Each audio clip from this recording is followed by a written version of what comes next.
गुरुब्रह्मा गुरुर्विष्णुः गुरुर्देवो महेश्वरः गुरु साक्षात् परब्रह्म तस्मै श्री गुरवे नमः।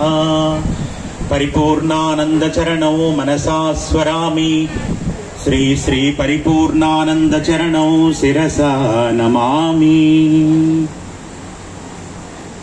वागद्धाविव संपृक्तं वागद्ध प्रतिपत्तये जगतत्पितरौ वन्दे पार्वती परमेश्वरौ। ह्रीङ्कारासनगद्भितानलसिकां सौक्लीं कलाभिप्रतिं सवर्णाम्बरधारिणीं वरसुधौ दौतां त्रिणोत्रोज्ज्वलां वन्दे पुस्तकपाशमङ्कुशधरां सद्भूषितां उज्ज्वलां त्वां गौरी त्रिपुरां परात्परकलां श्रीचक्रसञ्चारिणी। ॐ ऐं ह्रीं श्रीं श्रीमात्रे नमः।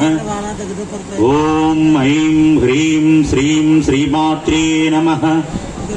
ॐ ऐं ह्रीं श्रीं श्रीमात्रे नमः।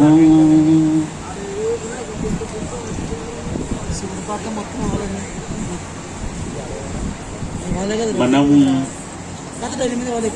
ఉగాది ధ్యానము జ్ఞానము ఈ రెండింటినీ సమన్వయం చేస్తూ మన ఉత్సవాల్ని మనం కొనసాగిస్తున్న తరుణంలో ఈ సభా ప్రాంగణాన్ని చూసినప్పుడు ఇక్కడ మీరు పొందుతున్నటువంటి ఈ ఆనందాన్ని, ఈ పరిపూర్ణమైనటువంటి ఆనందాన్ని చూసినప్పుడు నాకు ఒక విషయం స్ఫురణకు వస్తోంది. కంచి కామకోటి పీఠాధిపత్యం వహించినటువంటి చంద్రశేఖర స్వామి వారు, ఆయన కంచి కామకోటి పీఠాధిపతి. ఒకసారి ఆయన కూర్చుని ధ్యానం చేస్తున్న సమయంలో ఇద్దరు పిల్లలు, వారు క్లాసు జరుగుతుండగా, అంటే ఆయన ఒక పాఠశాల దగ్గరలో ఉన్నప్పుడు ఇద్దరు వచ్చి ఆడుకుంటున్నారట. వాళ్ళకి పాఠాలు జరగవలసిన సమయం అన్నమాట అది. వాళ్ళు బయటకు వచ్చి ఆడుతున్నారు. ఆడుతుంటే చంద్రశేఖర పరమాచార్య, మీకు తరగతులు జరుగుతున్నాయి కదా, మీరిద్దరూ వచ్చి ఎందుకు ఇలా ఆడుతున్నారు, ఇలా రెండని దగ్గరికి పిలిచి, మీ తరగతిలో ఉపాధ్యాయులు రాలేదా అని అడిగేస్తారు. అడిగితే అందులో పిల్లవాడు అన్నట్ట, అవును స్వామి,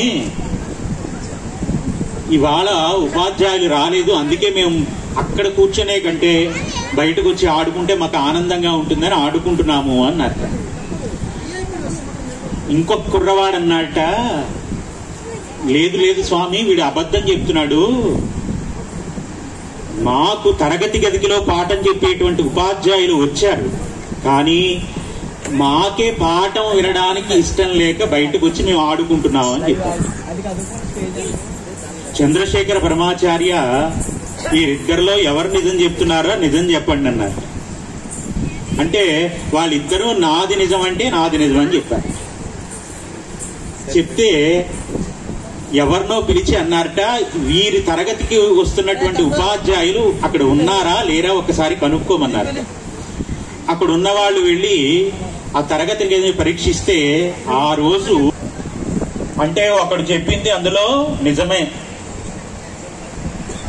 వారు వచ్చి చంద్రశేఖర పరమాచార్యకి చెప్పారు, అయ్యా నిజంగానే ఉపాధ్యాయులు హాజరు కాలేదు, అక్కడ ఉన్న వాళ్ళందరూ వాళ్ళు అల్లరి చేస్తున్నారు, ఇక్కడ ఈ పిల్లలు వచ్చి ఇలా ఆడుకుంటున్నారు. అప్పుడు ఆ నిజం చెప్పిన వాడిని, ఒరే నువ్వు క్లాస్కి వెళ్ళిపోమని చెప్పారు. ఇంకో కుర్రవాడు ఉన్నాడు కదండి, వచ్చారు మా గురువు గారు, మేమే కావాలని వచ్చి ఆడుకుంటున్నామని చెప్పిన వాడు ఉన్నాడు కదండి. చంద్రశేఖర పరమాచార్య ఆ కుర్రవాడిని దగ్గరికి తీసుకుని అన్నారు, మామూలుగా ఎవరన్నా అయితేనే ఇవాళ రాలేదు అన్న భావంతో మాట్లాడతారు కదా లోపల గురువు గారు లేరని, అలాంటిది గురువు గారు రాకపోయినా గాని వచ్చారు అని నువ్వు ఎందుకు చెప్పావని అడిగారు. మీరు వెంటనే ఆ పిల్లవాడు అన్నట్టు, అక్కడ చంద్రశేఖర పరమాచార్య స్వామి వారిని చూడాలని కంచి ప్రతిరోజు కొన్ని వందల మంది వస్తుంటారు. అలాంటి పరమాచార్య స్వామి ఇవాళ అనుకోకుండా మా అదృష్టం కొద్దీ ఈ పాఠశాల దగ్గరికి వచ్చి నిలబడితే, ఇప్పుడు ఈయన మా పిల్లలిద్దరూ వచ్చి, అంటే వాళ్ళు 8వ తరగతో 9వ తరగతో చదువుకుంటున్న పిల్లలు, ఆ కుర్రవాడు చెప్తున్న మాట చూడండి. పరమాచార్య అడిగితే ఇన్నాళ్ళు ఒక్కరోజు కూడా మాకు గురి తప్పకుండా ఎన్ని పనులున్నా వచ్చిన గురువు గారు ఇవాళ హాజరు కాకపోవడం, ఏదో ఒక విశేషం, ఏదో పని ఏదో ఉంటేనే, కారణం ఉంటేనే ఆయన ఆగుతారు. మాకెప్పుడు ప్రతిసారి గురువు గారు ప్రతిరోజు ఇలా ఉండాలని అన్నీ నేర్పిస్తున్నారు కదా. అలాంటప్పుడు గురువు గారి వాళ్ళ రాకపోవడం వల్ల మేము బయటకు వచ్చి అల్లరి చేస్తుంటే, మీరు రాలేదు కాబట్టి పిల్లలు ఇలా అల్లరి చేస్తున్నారన్న నెపం ఎవరికి పెడుతోంది? గురువు గారి మీదకి పెడుతోంది. కాబట్టి ఇప్పుడు చంద్రశేఖర పరమాచార్య మనస్సులో ఇంకో పలానా ఉపాధ్యాయులు ఇలా సరిగ్గా పిల్లలకి చదువు సంస్కారం నేర్పట్లేదని మీ మనస్సులో పడితే, అది మా గురువు గారు జీవితాంతం బాధపడే విషయం అవుతోంది. అందుకని వాళ్ళ వయసు పరిణితి చూడండి, వాళ్ళ ఆలోచన పరిజ్ఞానం చూడండి. 8వ తరగతో 9వ తరగతో చదువుతున్న పిల్లవాడి ఆలోచన చూడండి. ఇప్పుడు మీ అంతటి మహానుభావుల యొక్క మనస్సులో నా గురువుని తక్కువ చేస్తే, ఇక నేను ఇన్నాళ్ళు పాఠం విని పాఠం చదువుకుని గురువు గారండి అని నమస్కారం చేసినటువంటి గురుభక్తి మాకున్నట్ట, పోయినట్ట, లేనట్ట? అందుకని మహానుభావ, ఆ నింద ఏదో నా మీద పెట్టుకున్నా అనుకోండి, నేను అల్లరి చేశానని పిల్లవాళ్ళు అల్లరి చేస్తారు కదా, మీరు అంతగా అయితే ఏం చేస్తారు? 2 మాటలు ఇచ్చి మందలిస్తారు. కాబట్టి గురువు ఎదురుగుండా ఉన్నప్పుడు వినయంగా ఉండడం, నమస్కారం చేయడం, గురువు చెప్పినట్టు మసురుకోవడం కాదు. గురువు ఈ ప్రాంగణంలో లేడని తెలిసినప్పుడు కూడా అంతే క్రమశిక్షణతో, అంతే గురుభక్తితో, ఎన్ని ఇబ్బందులు ఎదురవుతున్నా ఆ గురువుని తలుస్తూ నమస్కారం చేస్తున్నారే. ఇప్పుడు ఆ పిల్లలు చంద్రశేఖర పరమాచార్యకి సమాధానం చెప్తున్న మాట నాకు మిమ్మల్ని అందరినీ చూస్తుంటే గుర్తొచ్చిందన్నమాట. అంటే సుభాష్ పత్రిజీ కాదండి, శభాష్ పత్రిజీ ఇలాంటి జ్ఞానాన్ని తయారు చేసుకున్నందుకు నిజంగా ఇంతకంటే గురువుకి ఐశ్వర్యం ఏముంటుందండి? నిజం అండి. వాళ్ళ నాకు అనిపించింది, నా ప్రసంగం కాసేపు ఆపేసి మీతో పాటు నేను కూడా తల్లి గోదావరి హారతి ఆ ఆట ఆడదామా అన్నంత ఆనందం కలిగింది నాకైతే. కాబట్టి నాకు ఎందుకు ఈ విషయాన్ని మీతో ప్రస్తావన చేశానంటే, ఎదురుగుండా గురువు ఉన్నప్పుడు నాకు అస్తమాను పరిపూర్ణానంద స్వామి మా గురువు గారు మాట చెప్తుంటారు, గురువు పాదాలు పట్టుకోవాలని ఎవ్వరూ ప్రయత్నించకండి, తప్పది. మీరు పట్టుకోవలసింది గురువు పాదాల్ని కాదు, గురువు యొక్క పదాల్ని పట్టుకోవాలి. గురువు ఏం చెప్తున్నాడో అది మనస్సులో తీసుకుని అది ఆచరణ చేసేవాడెవరో వారే నిజమైన శిష్యులు, వారికే నిజమైన గురుభక్తి ఉన్నట్టు. తప్ప కాళ్ళకి ఎదురుగుండా పడి నమస్కారం చేస్తే, కాళ్ళు పట్టుకుంటే ఏం రాదండి. మీకు అర్థమవుతుందా? చాలా మంది తెలియక పాద నమస్కారం చేసేస్తే గురువు గారి జ్ఞానం అంతా మనకు వస్తుందేమో అని మనం చాలా మంది ఇదే ప్రయత్నం చేస్తుంటారు. ఇవాళ నేను అక్కడ కూర్చుంటే కూడా అయితే ముగ్గురు వచ్చి, తప్పండి. పాదాలకి పట్టుకోవాలని ప్రయత్నం చేయకండి, పదాల్ని పట్టుకోండి. పదాల్ని పట్టుకుంటే ఏమవుతుందో తెలుసా? పదం మిమ్మల్ని ఎక్కడికి తీసుకెళ్తుందంటే యథార్థంలోకి తీసుకెళ్తుంది. గురుపదం యథార్థాన్ని మీకు గోచరమయ్యేటట్టు చేస్తుంది తప్ప పాదాలు పట్టుకుంటే ఏదో వస్తుందని ఏ గురువు దగ్గర ఎవరి పాదాలు పట్టుకునే ప్రయత్నం చేయకండి. ఎందుకో తెలుసా?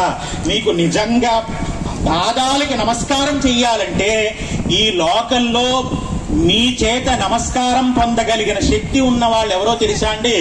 ఇద్దరు ఉంటారు. వారు మీకు జన్మనిచ్చిన తల్లి, తండ్రి. వాళ్ళ యొక్క పాదాలు పట్టుకుని నమస్కారం చెయ్యండి. గురువు యొక్క పదాల్ని పట్టుకుని జీవితాన్ని కొనసాగించండి. ఇంకింతకంటే గొప్ప పాఠం ప్రపంచంలో ఎక్కడా ఉండదు. అందుకే మాతృదేవో భవ, పితృదేవో భవ, ఆచార్య దేవో భవ. మీకు నేను చెప్తుంది అర్థమవుతుందా? గురుభక్తి అంటే ఎలా ఉండాలో తెలుసా?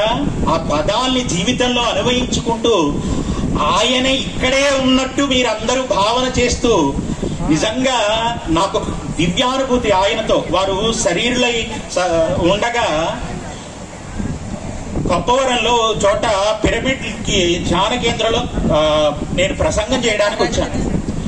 వారు ఆ రోజున పరిపూర్ణానంద స్వామి, నేను కూడా ఆ రోజున ప్రవచనం చేయడానికి వస్తే పత్రిజీ కూర్చుని ఉన్నారన్నమాట. మౌనంలో ఉన్నారు వారు.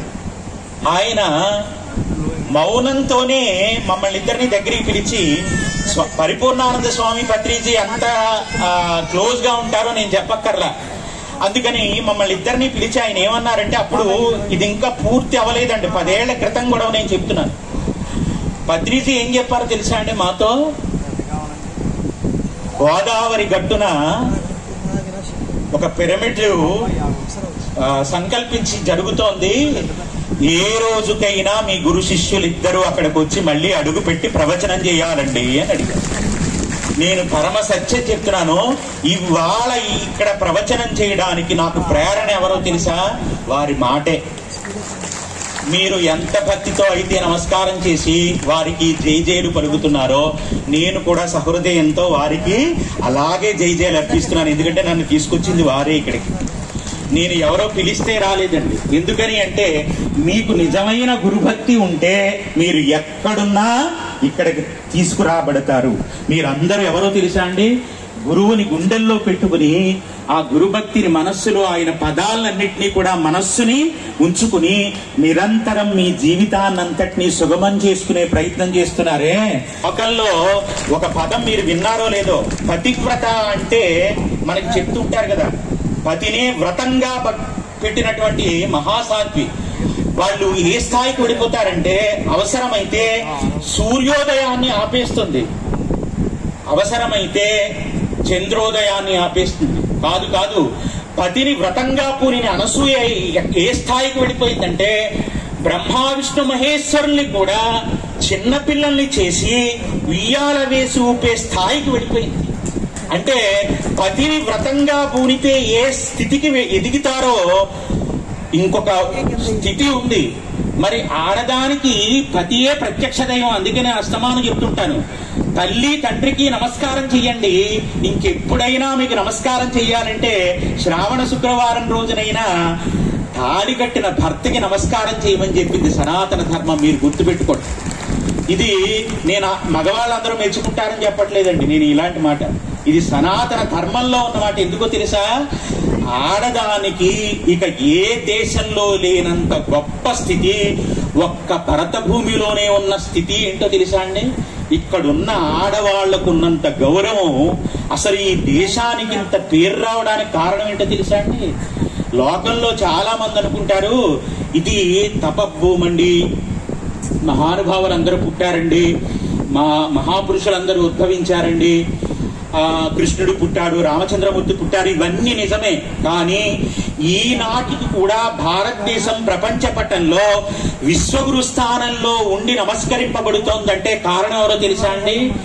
తాళి కట్టించుకున్న భర్తకి ఈ రోజుల్లో కూడా తన మనస్సులో ఆ స్థానం ఇచ్చి వారు ఎప్పటికైనా మారతారని, వాడు ఎలాంటి వాడైనా సరే ఆ కట్టిన తాళికి, ఆ మంత్రాలకి, ఆ ధర్మానికి కట్టుబడి ఎన్ని ఇబ్బందులు వస్తున్నా ప్రతి పూజనీయమైనటువంటి ప్రతి నదికి గాని, పుస్తకానికి గాని, ప్రతి మాటకు గాని ఇక్కడ ప్రతి వారికి ఎక్కడ పురుషుడి పేరు ఉండదండి, ఆడవాళ్ల పేరే ఉంటుంది.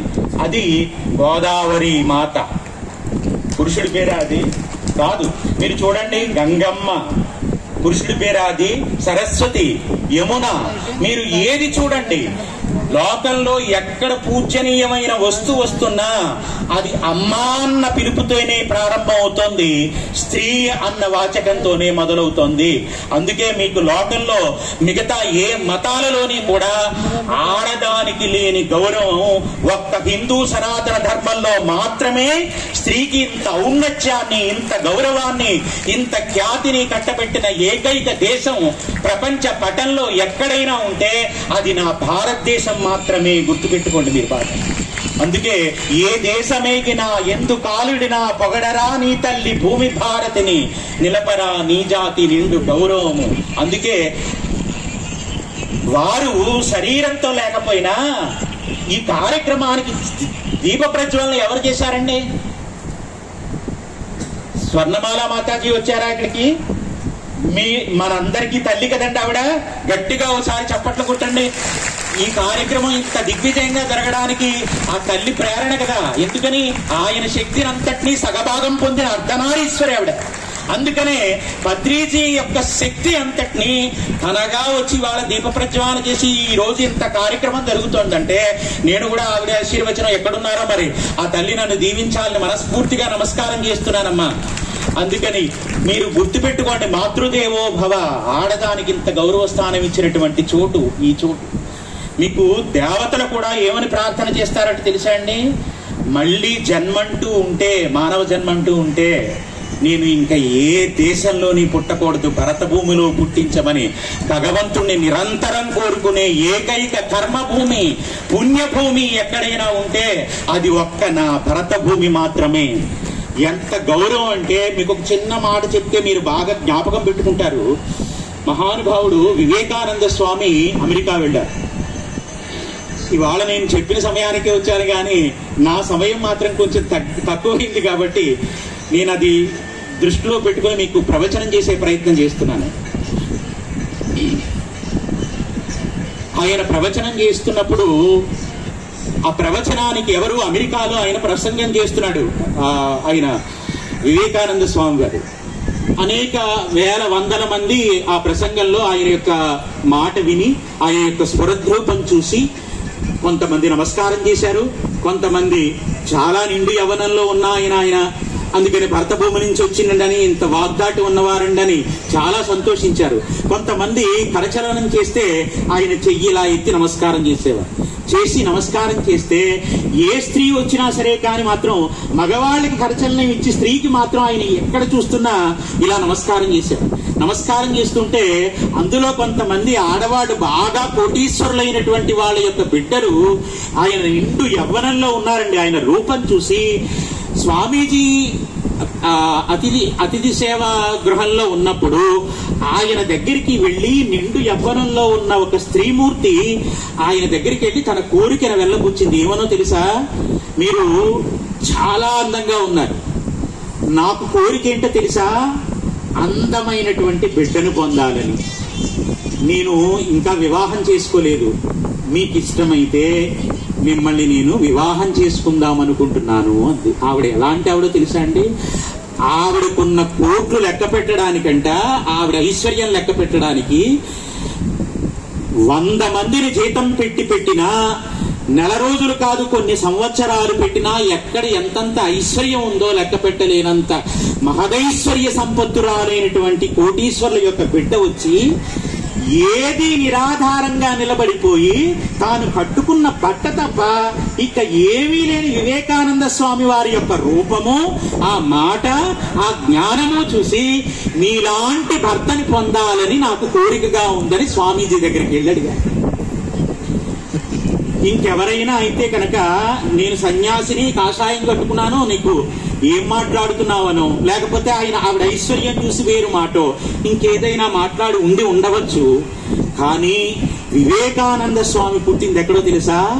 భరత భూమి గడ్డలోని. బాగా గుర్తుపెట్టుకోండి. ఈ మట్టి మీద పుట్టిన వాడి సంస్కారం, వాడి మాటని బట్టి, వాడి చూపును బట్టి, వాడి దగ్గర నుంచి చూస్తున్న వైబ్రేషన్సే తెలిసిపోతాయండి. ఇలాంటి వైబ్రేషన్స్ ఇంకా మీకు ఎక్కడికి వెళ్ళినా దొరకవు. అందుకే యజ్ఞం చేసినా, యాగం చేసినా ఇక్కడ చేస్తేనే పుత్రకామేష్టి సిద్ధిస్తుంది తప్ప, పుత్రకామేష్టి మీరు అమెరికాకి వెళ్ళి యజ్ఞం చేస్తామంటే అక్కడ అది సిద్ధించదు. ఎందుకో తెలుసా? ఇక్కడ ఉన్న భూమి యొక్క పవిత్రత, ఇక్కడ ఉండేటువంటి వైబ్రేషన్స్ అలా ఉంటాయన్నమాట. ఎందుకని? ఇక్కడ ఉన్న వాళ్ళ యొక్క సంస్కారం అలా తీర్చిదిద్దబడింది. ఇక్కడ తల్లిదండ్రులు, ఇక్కడ తాతలు, వాళ్ళ ముత్తాతలు, మన పరంపర అంతా నిరంతరం భగవన్నామంతో ఎప్పుడూ ఒక సాంప్రదాయాన్ని పాటిస్తూ ఆ సాంప్రదాయానికే కట్టుబడి ఇవాళ కంప్యూటర్ యుగంలో కూడా కట్టిన తాళికి ఇంకా విలువిచ్చి 100 ఏళ్లు జీవిస్తున్న ఆడవాళ్లు ఇంకా ఉన్నారంటే ఆ గొప్పతనం కట్టిన వాడిది కాదురా, కట్టించుకున్న ఆడదానికి. ఆ మహానుభావుడికి ఆయన ఒక సినిమా డైలాగ్ రాశాడు. అంటే నేను సినిమా డైలాగ్ చెప్తున్నాను అనుకోకండి, ఆ మాటలో ఎంత అర్థం ఉంది చూడండి. సనాతన ధర్మానికి గౌరవం అంతా ఎవరో తెలుసా అండి? అలాంటి స్త్రీమూర్తుల వల్ల. సరే, ఇప్పుడు అలాంటి అనుభూతిని, అంటే అలాంటి తల్లి భువనేశ్వరి దేవి కదండి, ఆ వివేకానంద స్వామిని పెంచి పెద్ద చేసింది ఎవరు? తల్లి యొక్క వైబ్రేషన్స్ తీసుకున్నాడు ఆయన. తన తల్లి యొక్క సంస్కారాన్ని పుణికిపుచ్చుకున్నారు. లేకపోతే అంత విజ్ఞానం ఆయనకి ఎక్కడి నుంచి వస్తుందండి? రామకృష్ణ పరమహంస ఏం చదువుకోలేదు. మీకు అర్థమవుతుందా? గురువు దగ్గర నుంచి ఆయన తీసుకున్న దానికంటే ఎవరికైనా మీరు బాగా జ్ఞాపకం పెట్టుకోండి నేను చెప్తున్న మాట. There every successful man behind into their women అంటే అక్కడ అర్థం ఏంటో తెలుసా? ఈ లోకల్లో దేశ విఖ్యాతం పొందినటువంటి మహాపురుషులందరూ ఓనమాలు దిద్దుకున్నది ఎక్కడో తెలుసా? పాఠశాలల్లో కాదు, అమ్మ ఒడిలోనే, అమ్మ అన్న పిలుపులేనే, అమ్మ పెడుతున్న పెరుగన్నపు ముద్దలోనే, అమ్మ ఇస్తున్నటువంటి గుక్కెడు పాలలోనే, ఆ తల్లి పాల అమృతాలతో ఆ తల్లి చెప్తున్న కథలు వింటూ, ఆ తల్లి పాడుతున్న పాటలు వింటూ, ఆ తల్లి చెప్తున్న మాటలే జీవితాంతం నిలబడిపోతాయండి. అందుకే తల్లి సంస్కారంతో నిలబడిన ఆవిడైతే ఒక్క స్త్రీ సమాజాన్ని అంతటినీ మార్చేస్తుంది. గుర్తుపెట్టుకోండి, సమాజాన్ని మార్చగలిగినటువంటి మహాపురుషులు పుట్టాలంటే మార్పు రావలసింది సమాజం అంతట్లో కాదు, స్త్రీలో మార్పు వస్తే చాలండి. ఆ సంస్కారాన్ని ఒక్క ఆడది పుచ్చుకుంటే చాలు, ఎంతటి కార్యమైనా జరుగుతోంది. తల్లి జగన్మాత స్వర్ణమాల గారు అలాంటి త్యాగం చేస్తేనే కదండి ఆయన ఇన్ని సాధించగలిగారు. ఇన్ని కోట్ల మందిని ప్రభావితం చేశారు. ఆశలో ధ్యాస పెట్టి ఆశల వెనకాల పరిగెడుతున్నటువంటి జగత్తుని ఆశ శాశ్వతం కాదురా, శ్వాసే శాశ్వతమని నియంత్రించగలిగాడంటే నిజంగా చెప్తున్నాను, ఈ లోకంలో ఆయనంత సాధించిన వెనకాల ఆవిడ ప్రేరణ చాలా ఉంటుంది. మనకు తెలియదు ఆ విషయం. మీకు అర్థమవుతుందా? There every successful man behind into they women. అది తల్లైనా అయి ఉండాలి, భార్య అయినా అయి ఉండాలి. ఇక ఎవ్వరూ అంత ప్రేరణని ఇవ్వలేరు లోకంలో అసలు. అందుకే అమ్మ ఒడి మొదటి బడి. నేను ఎక్కడికి వెళ్ళినా ఈ మాట చెప్తా. అమ్మ నేర్పించకపోతే ఇక ఏమీ రాదు. అమ్మకి సంస్కారం తెలియకపోతే బిడ్డలు ఎప్పటికీ సంస్కారవంతులు కాదు. అమ్మ ఉగ్గుపాలతో ఏం చెప్తోందో అది ఆ బిడ్డల జీవితాంతాన్ని, జీవిత పయనాన్ని మార్చేస్తూ ఉంటుంది. మా అమ్మ నా 5వ ఏట ఇలా బొట్టు పెట్టుకోమని చెప్పిందండి. నాకు ఇప్పుడు 44వ సంవత్సరం, మన జనవరి 1వ తారీఖు వచ్చింది. ఇప్పుడు 35 ఏళ్ల నుంచి పైనుంచి నేను ఈ బొట్టు లేకుండా అసలు గడప బయటికి కూడా అడుగు పెట్టను. అసలు నేను బొట్టు లేకుండా నన్ను నేను అద్దంలో చూసుకున్నానేమో తప్ప నేను బొట్టు లేకుండా నా కుటుంబ సభ్యులు ఎప్పుడు కూడా నన్ను ఎవరో చూడలే. ఎందుకో తెలుసా? మా అమ్మ నాకు ఆ మాట పెట్టింది. ఈ బొట్టు హిందూ సనాతన ధర్మానికి పెద్ద గట్టు సుమా, అందుకని ఈ బొట్టు ఎవరు చెప్పినా తీయకండి తీయకండి తీయకండి. ఎందుకో తెలుసా? 72,000 నరాల ఆజ్ఞాచక్రానికి ఇది ప్రారంభ స్థానమై కూర్చుంది. ఇక్కడ ఏముంటాయి తెలుసా? ఇప్పటి వరకు స్మరించారు కదా, పార్వతీ పరమేశ్వరుల యొక్క పాద ద్వంద్వం ఉంటుందండి. మీరు ఇక్కడ కుంకుమ పెడితే ఏం జరుగుతుందో తెలుసా అండి? వారి పాదాలకు పూజ చేశారని మీ ఖాతాలో పడిపోతుంది. మీరు బొట్టు పెట్టుకున్నారని వీరు, ఆయన బొట్టెట్టుకున్నారండి అంటే మనం బొట్టెట్టుకుంటే ఎవరికి పుణ్యం వస్తుంది? ఇక్కడ పార్వతీ పరమేశ్వరుల యొక్క పాదాలు ఉన్నాయి. ఇప్పుడు మీరు ఇంత చిటికడి కుంకం తీసి ఇక్కడ బొట్టు పెట్టుకోండి, చిటికడి సింధూరం తీసి ఇక్కడ బొట్టు పెట్టుకోండి, మీ ఇష్టం. మీరు ఇంత గంధం తీసి ఇక్కడ బొట్టు పెట్టుకోండి. స్మరించి ఒక్కసారి భగవన్నామంతో ఇంత బొట్టు పెట్టుకుంటే మీరు పూజ చేసేశారని మీ ఖాతాలో వేస్తారు. గుర్తు పెట్టుకోండి, ఇది హిందూ సనాతన ధర్మంలో ఉన్న గొప్పతనం. ఇక ఏ ధర్మంలోని కూడా ఇంత సులువైన మార్గం లేదు. మీరు పూజలు చేశారా, హోమాలు చేశారా, జపాలు చేశారా, ఇవన్నీ కాదు. ఇంత బొట్టు పెట్టుకుంటే మీరు ఆ రోజు ఖచ్చితంగా భగవంతునికి అర్చన చేసేసారని మీ ఖాతాలో వేస్తారు. అందుకే బొట్టు ఇంకెక్కడా పెట్టుకోమని చెప్పరు. ఇక్కడ ఇక్కడ ఇక్కడ ఎవరో బొట్టు పెట్టుకోమని చెప్పరు. ఎక్కడ పెట్టుకోమంటారు? ఈ 2 కనుమబ్బల మధ్య ఉన్నటువంటి జ్ఞాననేత్రం దగ్గర ఉద్దీపనం చేస్తే నీ సమస్త లోపల ఉండేటువంటి ఈ నరములన్నీ ఆ ఒక్క ప్రెషర్తో మొత్తం అన్ని చైతన్యం అవుతాయట. అందుకే ఇక్కడ పెట్టేశారు ఆయన పాదార వింద. మీకు అర్థమవుతున్నా? వాగర్ధావివ సంపృక్తం వాగర్ధ ప్రతిపత్తయే జగతపితరౌ వందే పార్వతీ పరమేశ్వరు. వారు చెప్పారు కదా, బాగా ఇబ్బంది కలిగితే లోకంలో మీరు ఏ జ్యోతిష్కుల దగ్గరికి ఎక్కడికి వెళ్ళక్కర్లేదు. మీరు మాస శివరాత్రి అని చెప్పారు కదండి, వాళ్ళ త్రయోదశి తిథి ఉంది. ఈ సాయంకాల సమయంలో తెలుసో తెలియకో కనుక మీరు శివాలయంలో అడుగుపెట్టి శివ అన్న స్మరణ కనుక మీకు జ్ఞాపకానికి వస్తే ఈ సమయంలో చేస్తున్న శివజ్ఞానం కానీ శివధ్యాన, అందుకే ఆవిడికి పేరేంటో తెలుసా? అమ్మవారిని ఏమడుగుతారు తెలుసా? శివజ్ఞాన ప్రదాయిని. అమ్మ ఇచ్చేది అమ్మ జ్ఞానాన్ని కాదండి, శివుడు అంటే ఏమిటో, ఆ శివుడు ఎక్కడున్నాడో, ఆయన నీలోనే ఉన్నాడన్న ఎరుక నీకు కలగాలంటే ఆవిడ శివజ్ఞానాన్ని అనుగ్రహించేటువంటి ఆ సమయం కూడా ఇది. ఇక్కడ నాకు ప్రవచనం పెట్టేటువంటి ఈ యాజమాన్యం వారు కూడా నాకు ఎంత గొప్ప అవకాశాన్ని ఇచ్చారంటే 5 రోజులు డేట్లు ఇచ్చేశారండి. 24వ తారీఖు దగ్గర నుంచి 30 లోపులో మీకు ఏ రోజు ఎంచుకుంటే ఆ రోజు మీ ప్రసంగం పెట్టుకుంటాం స్వామి అన్నారు. నేను ఎంచుకుని వచ్చిన ముహూర్త కాలం అంటే మీరు ఆలోచించండి ఇది ఎంత గొప్పదై ఉంటుందో. అంటే బద్రీజీ నాకు ఎలాంటి అవకాశం ఇచ్చారో చూసారా? అంటే ఆయనే పరమేశ్వరుడై నన్ను ఇవాళ ఇక్కడ చెప్పుకో 2 మాటలు చెప్పుకుంటే కనుక తృప్తిగా ఆనందంగా ఆ శివధ్యానంలో అందరూ మునక వేస్తుంటే, అందుకే ఇందాక మీతో పాటు నేను ఎంత పరవశించానో ఆ శివనామం పలుకుతూ ఉంటే, ఏ స్మరణ అయితే మంగళమై శుభమై సమస్త క్రియలకి శివత్వాన్ని ప్రసాదిస్తుందో ఆ శివనామం త్రయోదశి తిథి ఉండగా అసుర సంధ్య వేళలో మీరు గనక శివాలయంలో అడుగుపెట్టి నందీశ్వరుడి మీద, శివుడి మీద మమ్మల్ని పోయినవారు నందీశ్వరుడి మీద కూడా ఇన్ని జలాల్ని పోస్తేనట సమస్త దోషాలని తీసేసే ముహూర్త కాలం కూడా అంత గొప్పదండి. వాళ్ళ అంత గొప్ప సమయం అన్నమాట. కాబట్టి అలాంటి సమయంలో ఒక 2 మాటలు నేను సమయాన్ని దృష్టిలో పెట్టుకుని చెప్పే ప్రయత్నం చేస్తాను. అయితే వివేకానంద స్వామి గురించి కదా మనం మాట్లాడుకుంటున్నాం. ఇప్పుడు ఆయన అన్నాడట, అమ్మ నీ కోరిక ఏంటి? నువ్వు కోటీశ్వరుల బిడ్డవి, నువ్వు కోరుకుంటే నీ ఐశ్వర్యం చూసి నాకంటే అందమైనటువంటి పురుషులు కొన్ని 100 మంది నిన్నొచ్చి వివాహం చేసుకుంటారు. అమ్మా నన్నే ఎందుకు వివాహం చేసుకోవాలనుకుంటున్నావు అని ఆవిడేమన్నారు తెలుసా? నిజమే మీరు చెప్పింది, కానీ నాకు అందం ఒకటి కాదు, నాకు జ్ఞానవంతుడైన బిడ్డ కావాలంటే మీలాంటి వాడి అయితేనే, అలాంటి తండ్రి కడుపునైతేనే ఇలాంటి బిడ్డ పుడతాడని నాకు మనస్సు తోస్తోంది. కాబట్టి జ్ఞానము కావాలి, సౌందర్యము కావాలని అడిగిందట. అమ్మా నన్ను వివాహం చేసుకుంటే నీకు నేను భర్తని మాత్రమే అవుతాను. కానమ్మా జ్ఞానం గురించి సౌందర్యం గురించి ఇంతగా అవపోషణ చేసుకుని అవగాహన చేసుకుని కోటీశ్వరుల ఇంట్లో పుట్టినా నేను కటిక బీదవాడినని తెలిసినా నన్ను వివాహం చేసుకోవాలన్న నీ సంస్కారం పైశాచికంగానూ తప్పుగానూ నాకు కనపడ్డల్లా నీ సంస్కారమే నాకు తెలుస్తోంది తప్ప నువ్వు ఒక కోరిక కోరావు అందులో కామం కనపడుతోందని నాకు అనిపించట్లేదు. అందుకనమ్మా నాకు ఒక కోరిక పుట్టింది ఇప్పుడు నువ్వు ఇలా కోరాక. ఏంటో తెలుసా అమ్మా? నీలాంటి తల్లి కడుపున పుట్టాలనుందమ్మా అని చెప్పారు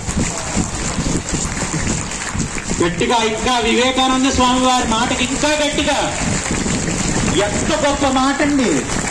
ఏ వయసులో ఉన్నాడు ఇప్పుడు ఆయన? ఎంత సుందరమైనటువంటి స్త్రీ ఎదురుగుండా వచ్చి మాట్లాడుతోంది. ఎంత ఐశ్వర్యం ఉంది. నిన్ను వివాహం చేసుకోవడానికి నేను కదిలి నీ దగ్గరికి దిగొచ్చానని అడిగితే ఉన్న ఆ స్త్రీని చూసినప్పుడు కూడా నీ కడుపున నేను బిడ్డగా పుడితేనమ్మా, నీ సంస్కారం కూడా కలిగితే నేను ఇంకా జ్ఞానినవుతానమ్మా, నాకు ఈ కోరికుందమ్మా, అందుకని నన్ను బిడ్డగా పొందవా అమ్మా అని అడిగాట. అమ్మా అన్న మాట ఆయన నోట రాగానే ఆవిడ కామం అంతా విచ్ఛిన్నమైపోయింది.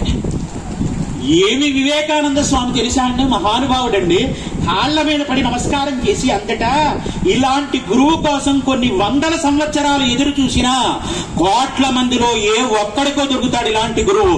నేను నా ధర్మాన్ని, నా మతాన్ని, నా ఆస్తిని, ఐశ్వర్యాన్ని అంతటినీ వదిలిపెట్టి మీ భారతదేశం వచ్చేద్దాం అనుకుంటున్నానని స్వామి వెనకాల నడిచి చేసినటువంటి కొన్ని వేల మందిలో ఆ స్త్రీమూర్తి కూడా ఉంది. బాగా జ్ఞాపకం పెట్టుకోండి. ఇది మీరు చరిత్ర ఎంత గొప్పదో చూడండి. ఒక్క మాట మీరు అంటుంటారు అస్తమాను టీవీలో, ఒక ఐడియా మీ జీవితాన్ని మార్చేస్తుందండి. ఒక్క మాట జీవితాలనే మార్చేస్తుంది. ఎందుకో తెలుసా అండి?